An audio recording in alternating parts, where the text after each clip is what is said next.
ஜெபம் செய்வோம். அன்பு இரக்கமுள்ள பரலோக தகப்பனே, மனமகிழ்ச்சியான இந்த காலை வேளைக்காக நன்றியோடு ஸ்தோத்திரிக்கிறோம். காலைதோறும் உடைய கிருபை புதிதாக இருக்கிறதுக்காக நன்றி செலுத்துகிறோம். அங்குமிக நோய்களும் வியாதிகளும் பலவீனங்களும் சோர்வுகளும் வெயிலின் கொடுமைகளும் சீற்றங்களும் வந்தாலும் கர்த்தர் எங்களுக்கு அடைக்கலமும் அரணும் ஆபத்து காலத்து அனுகூலமான துணையாக இருக்கிறதுக்காக ஸ்தோத்திரம் ஆண்டவரே. இரவிலே கொடுத்த ஓய்வுக்காக பகலிலே பாராட்டின பராமரிப்புக்காக உமக்கு நன்றி செலுத்துகிறோம். உன்னதமானவரின் மறைவில் இருக்கிறவன் சர்வ வல்லவரின் நிழலில் தங்குவான். நான் கர்த்தரை நோக்கி நீர் என் அடைக்கலம், என் கோட்டை, என் தேவன், நான் நம்பியிருக்கிறவர் என்று சொல்வேன். இந்த வாக்கின்படியே நன்மையும் கிருபை என்னை தொடரும். நான் கர்த்தர் வீட்டிலே நீடித்த நாட்களால் நிலைத்திருப்பேன் என்ற வார்த்தையின்படியே கர்த்தர் எங்களை நடத்துகிற கிருபைக்காய் ஸ்தோத்திரம். பிதாவாகிய உமக்கு நன்றி. பரிசுத்த ஆவியானவராகிய தேவனுக்கு ஸ்தோத்திரம். என் ஆண்டவராகிய உலக இரட்சகருக்கு நன்றி செலுத்துகிறோம். இயேசுவின் நாமத்தில் ஜெபிக்கிறோம் நல்ல பிதாவே, ஆமேன். நம்ம எல்லாரும் சேர்ந்து ஒரு சில சரணங்களை மாத்திரம் நம்ம பாடி அந்த வார்த்தைக்குள்ள கடந்து செல்லலாம். அப்பா பிதாவே அன்பான தேவா அருமை இரட்சகனே என்ற பாடலை பாடும். அப்பா பிதாவே அன்பான தேவா அருமை இரட்சகனே, ஆவியானவரே. அப்பா பிதாவே அன்பான தேவா அருமை இரட்சகரே, ஆவியானவரே. எங்கோ நான் வாழ்ந்தேன், அறியாமல் அலைந்தேன், என் நேசர் தேடி வந்தேன். எங்கோ நான் வாழ்ந்தேன், அறியாமல் அலைந்தேன், என் நேசர் தேடி வந்தேன். நெஞ்சார அணைத்து முத்தங்கள் கொடுத்து நிழலாய் மாறிவிட்டீர். நன்றி உமக்கு நன்றி ஐயா, நன்றி உமக்கு நன்றி. அப்பா பிதாவே அன்பான தேவா அருமை இரட்சகரே, ஆவியானவரே. தாழ்மையில் இருந்தேன், தள்ளாடி நடந்தேன், தயவாய் நினைவு கொண்டீர். தாழ்மையில் இருந்தேன், தள்ளாடி நடந்தேன், தயவாய் நினைவு கொண்டீர். கலங்காதே என்று கண்ணீரை துடைத்து கரம் பற்றி நடத்துகிறீர். கலங்காதே என்று கண்ணீரை துடைத்து கரம் பற்றி நடத்துகிறீர். நன்றி உமக்கு நன்றி ஐயா, நன்றி உமக்கு நன்றி. அப்பா பிதாவே அன்பான தேவா அருமை இரட்சகரே, ஆவியானவரே. கைகளை உயர்த்தி ஆண்டவரே நன்றியுள்ள இருதயத்தோடு ஸ்தோத்திரத்தோடு ஜெபத்தினால விண்ணப்பத்தினால் நம்மை தேடுகிறோம் சுவாமி. எசேக்கா மரண படுக்கையில் அவன் ஜெபித்தான். கர்த்தர் பதில் கொடுத்து 15 ஆண்டுகள் கூட்டி கொடுத்தேன். அந்த பிளவின் மீது 10 போற்ற பொழுது அவன் குணமடைந்து தேவாலயத்துக்கு போனான். எலியா ஜெபித்த பொழுது ஆண்டவர் பதில் கொடுத்து அவனை ஒரே ஒரு போஜனத்தின் பலனாக 40 நாட்கள் இரவும் பகலும் நடந்து போனான். ஓரே மட்டும் நடந்து போனான். அங்கே கர்த்தருடைய ஆவியானவர் இடைப்பட்டு, உனக்கு ஒரு வாழ்க்கை, உனக்கு ஒரு பெர்ஸ்பெக்டிவ் இருக்கிறது, அவனை நடத்துவேன் நினைச்சு நடத்தின கிருபைக்காய் ஸ்தோத்திரம். ஆண்டவரே எலிசா வியாதிப்பட்டான், கர்த்தர் அவனை குணமாக்கினீர். அதே போல் பலர் வியாதியிலே இருந்து பலவிதமான பிரச்சனைகளின் நடுவே நீர் அவர்களை போஷித்து நடத்தி வருகிறதுக்காய் ஸ்தோத்திரம். ஆண்டவரே ஒரு வேளை கூட உணவில்லாத இருந்தவர்களுக்கு கொஞ்சம் எண்ணெய், கொஞ்சம் மா, அந்த பஞ்சம் தீர்ற மட்டும் கர்த்தர் பெருக்கி கொடுத்தீர். உமக்கு நாங்கள் நன்றி செலுத்துகிறோம். கொஞ்சமே எண்ணெய் இருந்தது குடத்தில், கர்த்தர் பஞ்சம் முழுவதும் என்னையை பெருக்க பண்ணினீர். நீ நல்ல ஒரு ஆலோசனை கொடுத்து அதை விற்று ஜீவனம் பண்ணு, மீந்ததை எடுத்து வைத்து நீ உனக்காக நீ வாழ்ந்துடு என்று சொல்லீர் அல்லவா. அப்படி பலவிதமான வியாதிகள் மத்தியிலே 18 வருஷம் கூனியை தொட்டு குணமாக்கினீர். 12 வருஷம் பெருமாடுள்ள பெண் உம்மை தொட்டு குணமானாள். பாடையை தொட்டீர், அவன் உயிரோடு எழுந்தான், பேசத் தொடங்கினான். லாசருவின் கல்லறையிலே லாசரு வெளியே வா என்று சொன்னீர். அவன் வெளியே வந்து தேவனை துதித்தான்.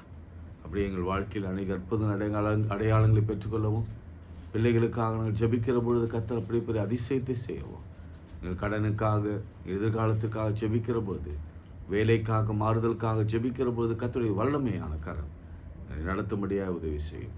இயேசுவின் நாமத்தில் ஜெபிக்கிறோம் நல்ல பிதாவே, ஆமென். பிரியமானவர்களே, நம்ம அந்த குருத்தோலை ஞாயிறு குறித்து நாம் சிந்தித்து கொண்டிருக்கிறோம்.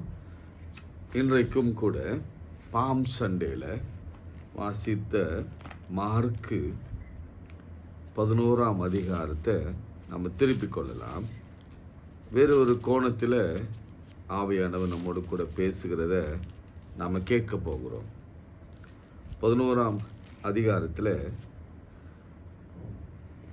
அவர்கள் எருசலேமுக்கு சமீபமாய் சேர்ந்து ஒலிவ மலைக்கு அருகான பெத்பகே பெத்தானே எனும் ஊருக்கு வந்தபோது அவர் தம்முடைய சீஷர்கள் 2 பேரை நோக்கி, உங்களுக்கு எதிராக இருக்கிற கிராமத்துக்கு போங்கள். அதில் பிரவேசித்த உடனே மனுஷர் ஒருவரும் ஒரு காலம் ஏறிராத ஒரு கழுதை குட்டி கட்டியிருக்க காண்பீர்கள், அதை அவிழ்த்து வாருங்கள் என்றார். ஏன் இப்படி செய்கிறீர்கள் என்று ஒருவன் உங்களிடத்தில் கேட்டால், இது ஆண்டவருக்கு வேண்டும் என்று சொல்லுங்கள், உடனே அதை அவ்விடத்திற்கு அனுப்பிவிடுவான் என்று சொல்லி அவர்களை அனுப்பினார். இப்போ ஆண்டவருக்கு பயன்பட்ட இந்த கழுதையை குறித்து நாம் சிந்திக்க போகிறோம். நான் இன்னைக்கு சொல்கிறேன், கழுதைக்கும் நமக்கும் காமனாக சில காரியங்கள் இருக்கிறது. என்ன காமனாக இருக்குது? நீங்கள் அது வியப்பாக பார்ப்பீங்க. என்ன காமனாக இருக்குது? கழுதைக்கு நமக்கு என்ன காமனான காரியங்கள் இருக்கிறது? நீங்கள் நினைப்பீங்க, ஒருவேளை கழுதை ரொம்ப அசிங்கமாக இருக்கும், கழுதை அது கத்துனா அது சொல்லுவாங்க, நம்ம பாடுறது கூட கழுதை பாடுறது மாதிரி இருக்கும், அந்தளவுக்கு கேட்பதற்கே அது ரொம்ப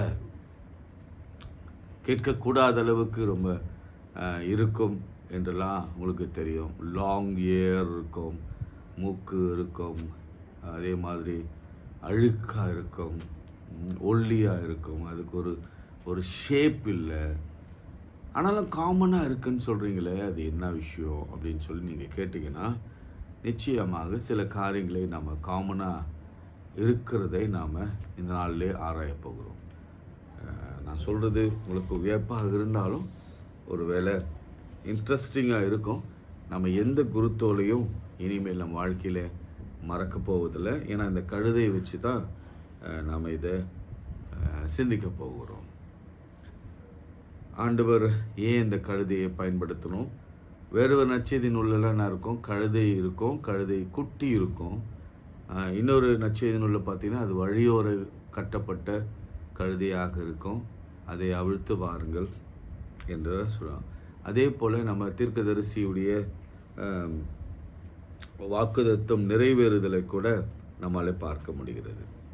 இப்போ ஒரு 6 பாயிண்ட்ஸ், அந்த 3 பாயிண்ட்ஸை நான் உங்களுக்கு இன்றைக்கும் நாளைக்கும் நான் சொல்ல விரும்புகிறேன். ரொம்ப எளிமையாக நம்ம புரிந்து கொள்ளலாம். We are common. அதாவது நாம் எல்லாரும் கழுதைக்கு இணையாக நாம் இருக்கிறோம். பல பழமொழிகள் உண்டு இல்லை? கட்டெரும்பு தேய்து கழுதை தேய்ந்து கட்டெரும்பாக மாறுச்சு அப்படின்னு ஒரு பழமொழி இருக்கும். அதுக்கப்புறம் கழுதை கெட்டா குட்டி சேவரு அப்படின்னு சொல்லுவாங்க. அதே மாதிரி நான் ஏற்கனவே சொன்னேன், கழுதை போல் பாடுறாங்க அப்படின்னு அவங்களுக்கு சொன்னேன். இன்னும் நம்ம பிள்ளைகளையோ அல்லது யாராவது நம்ம திட்டினோம்னா உடனே கழுதை அப்படின்னு தான் திட்டுறோம். கழுதைக்கு தெரியுமா கற்பூர வாசனை என்று நாம் சொல்வதும் உண்டு. நல்ல வழக்கு மொழிகள் உண்டு. நம்முடைய பிராந்தியத்தில், நம்முடைய ஈஸ்டர்ன் கல்ச்சரில், நாம் வாழ்கிற இந்த வாழ்வியலில் நம்ம கழுதைக்கு அவ்வளோ பெருசாக முக்கியத்துவம் கொடுப்பதில்லை. அவ்வளோ வளர்ப்பதும் இல்லை. ஒரு சில நேரங்களில் கழுதையை நாம் தேடுவோம். எந்த நேரத்தில் தேடுவோம்னா, பிள்ளை பிறந்த உடனே அந்த கிராமங்களில் குழந்தைக்கு கழுதை பால் கொடுப்பாங்க. அதனால் கழுதை நல்ல கழுதை பால் குடிப்பதுனால நல்ல ஆரோக்கியமும், நல்ல கோபம், நல்ல சுறுசுறுப்பு அப்படி இருக்குது அப்படின்னு சொல்லுவாங்க. இன்னும் நீங்கள் சில ஷாப்ஸ் எல்லாம் போனீங்கன்னா, அந்த இடத்துல கழுதையுடைய ஃபோட்டோஸை வச்சு என்னை பார் யோகம் வரும் அப்படின்லாம் போட்டிருப்பாங்க. அதுக்கு என்ன காரணம் என்று எனக்கு தெரியாது. ஆனால் நம்ம நடைமுறையில் பார்த்தோம்னா கழுதை நம்ம அருவருக்கிற ஒரு பிராணி. சிலர் சொல்லுவாங்க, இந்த திருமணத்துக்கு பிறகு மனைவி பார்த்து சொல்லுவாங்க, முன்னே போனால் கடிக்கும், பின்ன வந்தால் உதைக்கும், அப்படிப்பட்ட ஒரு வாழ்க்கை அப்படின்னு சொல்லுவாங்க. அது ஆணுக்கும் பிறந்தும் பெண்ணுக்கும் பிறந்தும். முன்னே போனால் கடிக்கும், பின்ன போனால் உதைக்கும், அது கழுதையின் குணம் அப்படின்னு கூட அப்படி சொல்லுவாங்க. சரி, ஆனால் ஒரு முக்கியமான குணத்தை மாத்திரம் நான் கடைசியில் உங்களுக்காக சொல்ல விரும்புகிறேன். இன்றைக்கி இந்த விஷயத்தை நம்ம பார்க்கலாம். 2ஆம் வசனம் 11 மார்க் 11:2. உங்களுக்கு எதிராக இருக்கிற கிராமத்துக்கு போங்கள், அதில் பிரவேசித்த உடனே மனுஷன் ஒரு காலம் ஏறிராத ஒரு கழுதை குட்டி கட்டி இருக்க காண்பீர்கள். கழுதை குட்டி, a colt is tied up, கட்டி இருக்க காண்பீர்கள். இனி ஃபர்ஸ்ட் பாயிண்ட் அதுதான். சில நேரங்களிலே நாம் கழுதை போல கட்டப்பட்டிருக்கிறோம். நீங்கள் சில கழுதைகளை பார்த்துருப்பீங்க. அந்த கழுதை ஓடுதுன்னா அந்த கால்கள் 2ஐயும் கட்டி வச்சுருவாங்க. அதனால் என்னாச்சுன்னா கழுதை அங்கங்கே ஓடுவதை அது தவிர்க்கும். அதனால என்னமோ தெரியல, அந்த கழுதையுடைய கால்கள் 2ஐயும் அவங்க அதை கட்டி வைத்திருப்பார்கள். ஆனால் வேதாகம் நமக்கு என்ன சொல்லுகிறதுனா, நீதிமொழிகள் 5ஆம் அதிகாரத்தில், நீதிமொழிகள் 5ஆம் அதிகாரம் Proverbs 5:22 நான் உங்களுக்கு வாசிக்கிறேன் பாருங்க. 5:22 துன்மார்க்கனை அவனுடைய அக்கிரமங்களே பிடித்து கொள்ளும், தங்கள் பாவ கயிறுகளால் கட்டப்படுவான். ரைட். இப்போது நாமில் சிலர் இந்த கழுதையை போல பாவ கயிறுகளிலே கட்டப்பட்டிருக்கோம். நாம்னு சொல்கிறத விட நம்மை சார்ந்தவர்கள், நாமே கட்டியிருக்கோம். நம்ம கூட பாவ கையில் கட்டப்பட்டு தான் இருக்கிறோம். அதுலேருந்து அவிழ்க்கப்பட வேண்டும். 2வது, நம்மை சார்ந்தவர்கள் காணவனும் பாவக்கட்டினாலே ஆல்கஹாலா, டுபாக்கோ, அல்லது நம்மள சிலர் மொபைலில், நம்ம சிலர் டிவி சீரியலில், சினிமாக்களில், அல்லது வேறு விதமான போதை வஸ்துக்களில், பழக்க வழக்கங்களில், லஸ்ட்டில் நாம் கட்டப்பட்டிருக்கிறோம். ஸோ அதுதான் இங்கே நீதிமொழிகளில் சொல்லப்படுகிறது. துன்மார்க்கனை அவனுடைய அக்கிரமங்களே பிடித்து கொள்ளும், தங்கள் பாவ கயிறுகளால் கட்டப்படுவான் அப்படின்னு ஒரு வசனத்தை நம்ம வாசிக்கிறோம். அப்போஸ்தலர் 8ஆம் அதிகாரம் அதனுடைய 23ஆம் வசனத்தை நான் உங்களுக்காக வாசிக்கிறேன். 23ஆம் வசனம், நீங்கள் கசப்பான பிச்சியிலும் பாவக்கட்டிலும் அகப்பட்டிருக்கிறதை காண்கிறேன் அப்படின்னு சொல்கிறார். அதாவது கசப்பான பிச்சியிலும் பாவக்கட்டிலும் அகப்பட்டிருக்கிறதை காண்கிறேன். இப்போ புரியுதா நான் ஏன் காமன் அப்படின்னு சொன்னேன்னு தெரியுங்க. காமன் என்ற அது காமன் அப்படின்னா, இந்த கழுதை எப்படி கட்டப்பட்டிருக்கிறதோ அப்படிதான் நாமும் பலவிதமான காரியங்களாலே, பாவங்களினாலே, பழக்க வழக்கங்களாலே we are tied up. முதல்ல காட் ஆஃப் சின்ஸ், அப்புறம் பாண்ட் ஆஃப் இனிக்விட்டி அப்படின்னு பார்க்குறோம். சிலருக்கு பல விதமான நெகட்டிவாக பேசிக்கொண்டே இருக்கிறதுல, சிலர் ஆங்கரில், சிலருக்கு கசப்பில் நாம் கட்டப்பட்டிருக்கிறோம். ஸோ இவையெல்லாம் கட்டவிழ்க்கப்பட வேண்டும். ஆண்டவர் சொன்ன அந்த 2வது வசனத்தில் அதான் சொல்லப்பட்டிருக்கிறது, கட்டிருக்க காண்பீர்கள், கட்டவிழ்த்து கொண்டு வாருங்கள். First point, a colt is tied up. நாமும் அந்த கோல்ட் போல அல்லது அந்த கழுதையை போல, கழுதை குட்டியை போல நாம் கட்டப்பட்டிருக்கிறோம். இன்றைக்கு ஆவியானவர் உங்களுக்கு எனக்கு சொல்கிற காரியம் என்னென்னா, ஏதோ ஒரு காரியத்தில் யாரோ மகனோ மகளோ பிள்ளைகளோ பேரப்பிள்ளைகளோ கணவனோ மனைவியோ மாமனாரோ அல்லது தங்கையோ தங்கை கணவரோ ஏதோ ஒரு காரியத்தில் கட்டப்பட்டிருந்தா என் ஆண்டவர் கட்டவிழ்த்து விடுகிறவர். ஒரு கழுதைக்கு அதை செய்யும் பொழுது ஏன் நமக்கு அவர் செய்ய மாட்டார்? இன்று அவர் நிச்சயம் செய்வார். இரண்டாவது, there is a hope for donkey. கழுதைக்கு ஒரு பெரிய நம்பிக்கை. வசனம் 4 பாருங்க. மார்க்கு 11ஆம் அதிகாரம் 4ஆம் வசனத்தை நான் வாசிக்கிறேன் பாருங்களேன். அவர்கள் போய் வெளியே இருவழி சந்தையிலே ஒரு வாசல் அருகே கட்டியிருந்த அந்த குட்டியை கண்டு அதை அவிழ்த்தார்கள். வாசல் அருகே வழி அருகே அப்படின்னு 2 இருக்கும். நல்லா கவனிச்சுன்னா உங்களுக்கு தெரியும். நீங்கள் ரெண்டு பாயிண்ட்டை நீங்கள் பார்க்கலாம். அவள் போய் வெளியே இருவழி சந்தை, அப்புறம் ஒரு வாசல் அருகே கட்டப்பட்ட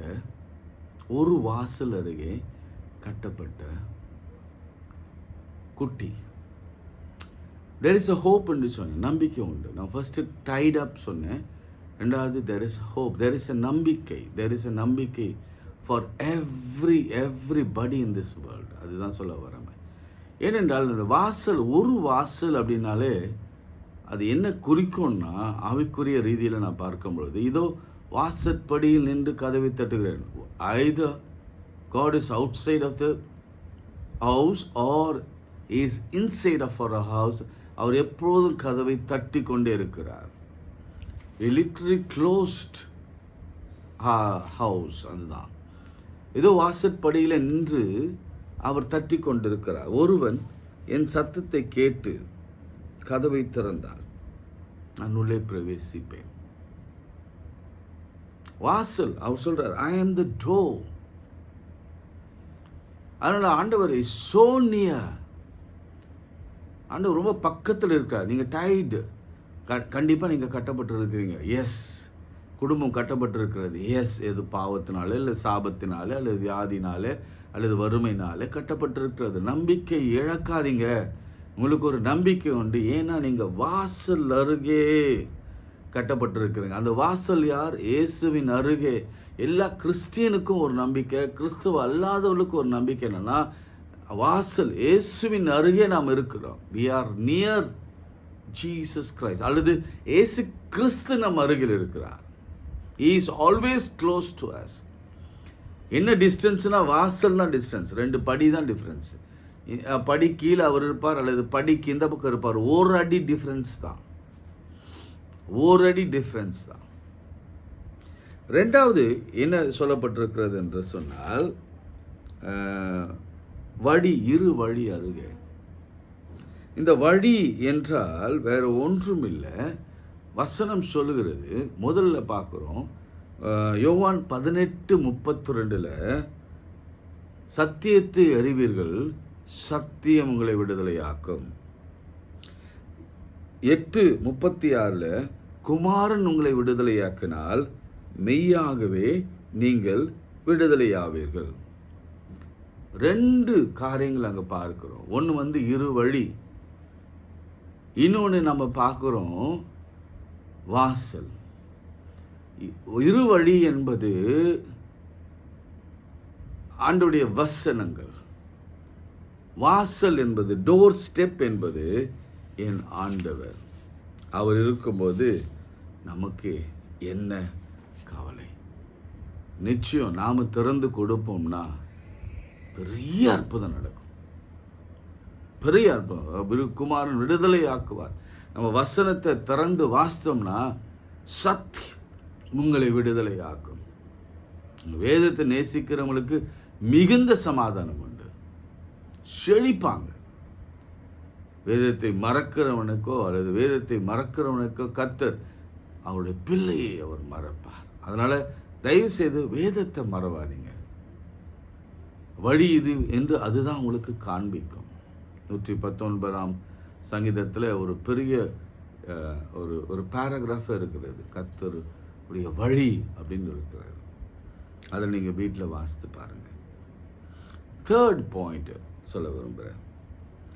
God has changed that donkey. கர்த்தர் அந்த டாங்கியை முற்றிலுமாக மாற்றி போட்டார். என்ன காமன் விஷயம் நீங்கள் அதை புரிஞ்சுக்கோங்க. அதாவது டாங்கி, இந்த டாங்கி அல்லது இந்த டாங்கியோ அல்லது இந்த கழுதையோ அந்த கழுதை குட்டியோ லூக்காவில் மத்தேயுவில் நம்மெல்லாம் வாசிக்கிறோம். யோவானில் ஒருவரும் ஒரு காலம் ஏறிராத கழுதை அது. ஸோ பழக்கவிக்கப்படவே இல்லை. It is new. யாரும் திரும்ப சட்டென்று யாரும் போய் அது மேலே ரைடு பண்ண முடியாது. கஷ்டம், பயங்கர கஷ்டம். அதுக்கு அந்த பழக்கம் இல்லை, அதுக்கு பழக்க வைக்கப்படலை. அதனால் உங்களுக்கு தெரியும், நீங்கள் கழுதைக்கிட்ட போயிட்டீங்கன்னாவே அவ்வளோதான், எட்டி உதைச்சா அவ்வளோதான்.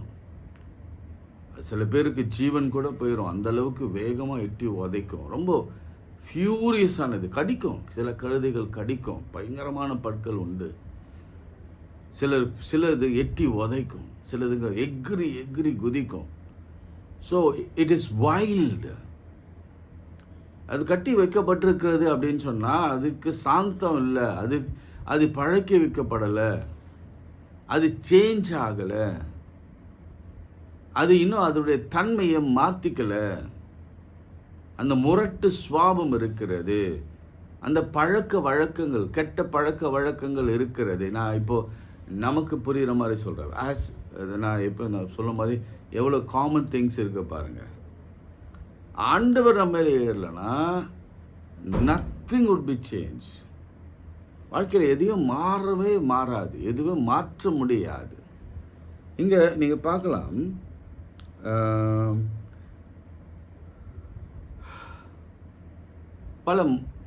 பல விதமான, திரும்ப அந்த லென்ட் டேஸ்க்காக நான் வரேன், பல விதமான கெட்ட பழக்க வழக்கங்கள், மாற்றம் எதிர்பார்த்து இன்னைக்கு திருந்துவான், நாளைக்கு திருந்துவாருங்க, அவர் திருந்துவார், என் மகன் திருந்துவான், என் கணவன் மனைவி அல்லது பெற்றோர்கள் பிள்ளைகள் பேரப்பிள்ளைகள் திருந்துவாங்க, திருமணம் நடந்துடும், மனுஷனாக மாறுவாங்க அப்படிலாம் நினைக்கிறோம். இணைஞ்சிருவாங்க, பிரிஞ்ச குடும்பம் இணைஞ்சிருவாங்க. என்னன்னு தெரியல, அவங்களுக்குள்ள ஒரு கோபம், வைராக்கியம் இருக்குது, பிட்டர்னஸ் இருக்குது, முரட்டு சுவாபம் இருக்குது, அடிக்கிற தன்மை இருக்குது, ஆங்கர் இருக்குது. இவங்க மாறுவாங்கன்னு பார்த்தா ஒன்றும் மாறலை, இன்னும் வைல்டாக போய் கொண்டே இருக்கிறார்களே தவிர மாற்றம் இல்லை. ஆனால் இயேசு இடத்துல வந்தபோது இயேசு அந்த கழுதையை அப்படியே அப்சைட் டவுனாக மாற்றி போட்டார்.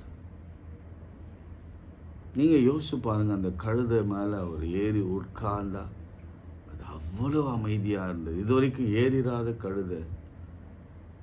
அதே மாத்திரமல்ல, நிறைய க்ரௌடு இருந்தால் எப்பவுமே அனிமல்ஸ் பயப்படும், ஆனால் அவர் பயமே இல்லை அதற்கு. அது மாத்திரம் இன்னொன்று சொல்லுவாங்க, ஆண்டவர் ரொம்ப அன்பானவர். அவர் அந்த தாயும் அல்லது அந்த பிள்ளையும் பிரிக்கலை, அது பாருங்கள் ஒன்றா கொண்டு வந்துட்டார் பாருங்களேன் அப்படின்னு கூட சொல்லுவாங்க. அது நாமெல்லாம் கூட பிரிக்கக்கூடாது அப்படின்னு கூட நம்ம பேசலாம், அதுக்கு ஒரு இறையில் அர்த்தம் இருக்கிறது. ஸோ இன்றைக்கி யாருக்கெல்லாம் குடும்பத்தில் மாற்றம் வேணும், உடலில் மாற்றம் வேணும், ஆவியில் மாற்றம் வேணும், பிஸ்னஸில் மாற்றம் வேணும், கடனிலிருந்து மாற்றம் வேணும், சரீரத்தில் காணப்படுகிற உடல் உறுப்புகளிலே காணப்படுகிற பிரச்சனைகளிலிருந்து ஒரு விடுதலை வேணும், மாற்றம் வேணும் அப்படின்னா ஒரே ஒரு ஆப்ஷன்ஸாக இருக்குது. அது என்ன ஆப்ஷன்னா, இயேசு நம்ம மேலே ஏறி பயணம் பண்ணால், இயேசு நம்ம மேலே நமக்குள் வந்துட்டா டோட்டலாக நம்ம முரட்டு சுவாபம் எல்லாம் மாறி, வியாதி எல்லாம் மாறி, பலவீனம் எல்லாம் மாறி, கடன்லாம் மாறி, நம்முடைய விரக்தியெல்லாம் மாறி, டிப்ரெஷன்லாம் மாறி நம்ம வாழ்க்கையில் பெரிய மாற்றத்தை கண்டு கொள்ள முடியும். பிரியமானவர்களே, நிச்சயம் ஆண்டவர் வைல்டு காரியத்திலிருந்து அவர் நம்மை ஒரு மாற்ற வல்லவராக இருக்கிறார். நான் இங்கே நிறுத்துகிறேன். இந்த 3 குறிப்பு நான் உங்களுக்கு சொன்னேன். இன்னும் நாளைக்கு நான் 3 குறிப்பை நான் சொல்ல போகிறேன். ஃபர்ஸ்ட்டு வந்து a colt was tied up. கழுதை கட்டப்பட்டிருந்தது. இன்னைக்கு கட்டப்பட்ட மனிதர் எல்லாரும் கட்டவிழ்க்கப்படுவாங்க. நுகத்தடிகள் எல்லாம் முறிக்கப்படும். எல்லா கட்டுகள், பிசாசு கட்டுகள், சாப கட்டுகள், வியாதி கட்டுகள், அடிக்ஷன் கட்டுகள் எல்லாம் அகற்றப்படும். ஏன்னா கட்டவிழ்க்க சொன்னவர் மாஸ்டர் ஆஃப் யூனிவர்ஸ், கிரகிக்க முடியாத அற்புதங்களை செய்கிறவர். அவர் மாற்றுவார். 2வது, there is a hope. இந்த வழி அருகே, வாசல் அருகே கட்டப்பட்டிருந்த இந்த கழுதைக்கு கர்த்தர் ஒரு நம்பிக்கை கொடுத்தார். என்ன நம்பிக்கை தெரியுமா? கம், என்னிடத்துல வா, உன்னை உயர்த்தி லிஃப்ட் பண்ணுவேன். அன்றைக்கி இயேசுவு கிடைச்ச அதே மகிமையும் கனமும் அந்த கழுதைக்கு கொடுக்கப்பட்டது. கழுதை மேலே வஸ்திரங்களை உடுத்தினார்கள். கழுதைக்கு காலில் எதுவும் பொத்தாதபடிக்கு அவங்க இலைகளை தரித்து போட்டாங்க. மாத்திரமல்ல, துணிகளை விரித்தாங்க. ஒசனா என்று பாடினாங்க. அந்த கழுதைக்கு அவ்வளோ பெரிய மகிமை கிடைத்தது. இன்னும் பேசி கொண்டிருக்கிறோம். 3வது, அதில் தான் 2 பாயிண்ட் சொன்னேன். ஆண்டவரே வாசல், குமாரன் விடுதலை ஆக்கணும். அப்படி தான் மெய்யாக விடுதலை ஆவீங்க. சத்தியம், ட்ரூத், அதாவது வேதம் அவசியம். சத்தியத்தை அறிவீர்கள், சத்தியம் உங்களை விடுதலை ஆக்கும். இந்த 2 விஷயம் இருந்ததுன்னா உங்களுக்கு ஆண்டவர் ஒரு பெரிய நம்பிக்கையுள்ள ஒரு வாழ்க்கையை, ஒரு ஆசீர்வாதமான வாழ்க்கையை கர்த்தர் கொடுக்க அவர் காத்து கொண்டு இருக்கிறார். 3rd, எல்லாம் வைல்டு திங், அதாவது வைல்டு திங், மாற்றமே முடியாது என்று நீங்கள் யார் வேணாலும் நினச்சி சொல்லுங்கள். இவன் மாறவே மாட்டாயா, என் கணவர் மாறவே மாட்டான், அவன் செத்தாலும் மாற மாட்டான், என் மாமியார் மாற மாட்டான், என் மருமகள் மாறவே மாட்டாயா, எத்தனை பிரசங்கங்கள் கேட்டாலும் மாற மாட்டா, எத்தனை உபவாசம் பண்ணி செபித்தாலும் மாற மாட்டாங்க என்று கலங்குகிற நீங்கள் கவலைப்படாத. இன்னைக்கு ஒரு சின்ன செபத்தை மாற்றுடுங்க. மாற்றுங்க ஆண்டவரே, சேஞ்ச் பண்ணுங்க ஆண்டவரே. இந்த குணாதிசயங்களை, கேரக்டரை மாற்றுங்க. இந்த வைல்டு திங் எடுத்து போடுங்க, ஆங்கிரியை எடுத்து போடுங்க. அந்த ஒரு மாதிரி சுபாவம் இருக்கும்ல, அரகண்ட் சுபாவம், அது எல்லாவற்றையும் எடுத்து போடுங்க. அல்லது ஒருவேளை மேபி அவங்க ஏதாவது அடிக்ஷனில் இருப்பாங்கன்னா அதை மாற்றுங்க ஆண்டவரே. ஒரு சின்ன விஷயம்தான். குருத்தொலையில் ஞாயிறு அன்று ஆண்டவர் இந்த கழுதைக்கு ஏற்படுத்தின அந்த பெரிய மாற்றத்தை நமக்கு அவர் ஏற்படுத்துவாராக. நம் கண்களை மூடி நாம் ஜெபிக்கலாம். அன்பு இரக்கமுள்ள பரலோக பிதாவே, இன்று கட்டப்பட்டு இருக்கிற மனிதர்கள் எல்லாம் கட்டவிழ்க்கப்பட வேண்டும். அவளுக்கு ஒரு நம்பிக்கை சின்னமாக இயேசு வாசல் அருகே வந்து நின்றிருக்கிறேன். இது உலகத்தின் கடைசி நாட்களில் நான் வாசலில் வந்து நிற்பேன்னு சொன்னேன். இது ரட்சிக்கக்கூடாதபடிக்கு கர்த்தருடைய கை குறுகி போவதில்லை. It is so near.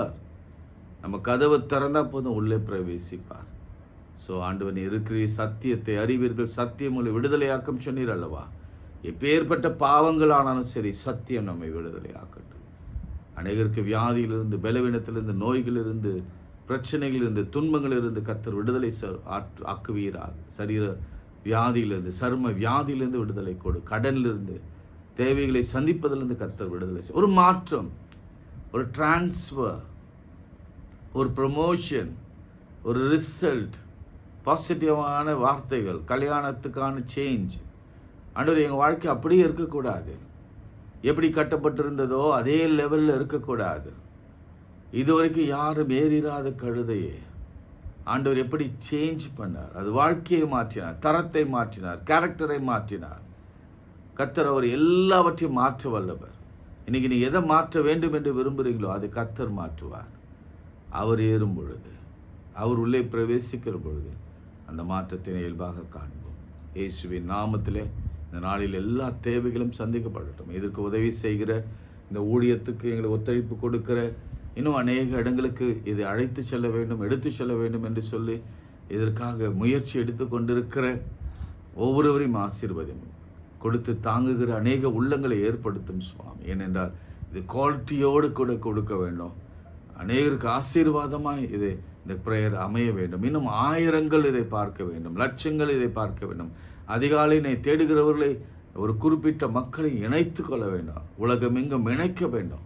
அப்படிப்பட்ட ஒரு கிருபை எங்களுக்கு தாரும். அநேக நன்மைகளையும் குடும்பத்தில் செய்வீராக. அதன் வழியாக நன்றி உள்ள இருதயத்தோடும் ஸ்தோத்திரிக்க உதவி செய்யும். இன்று ஒரு அற்புதங்களை செய்யுங்க. இயேசுவின் நாமத்தில் ஜெபிக்கிறோம் நல்ல பிதாவே, ஆமென். நமது ஆண்டவராகிய இயேசு கிறிஸ்துவின் கிருபை, பிதாவாகிய தேவனின் அன்பு, பரிசுத்தாவின் ஐக்கியம் நம் அனைவரோடும் மீண்டும் மீண்டும் சதாக்கள் நிலைத்திருப்பதாக. ஆமென்.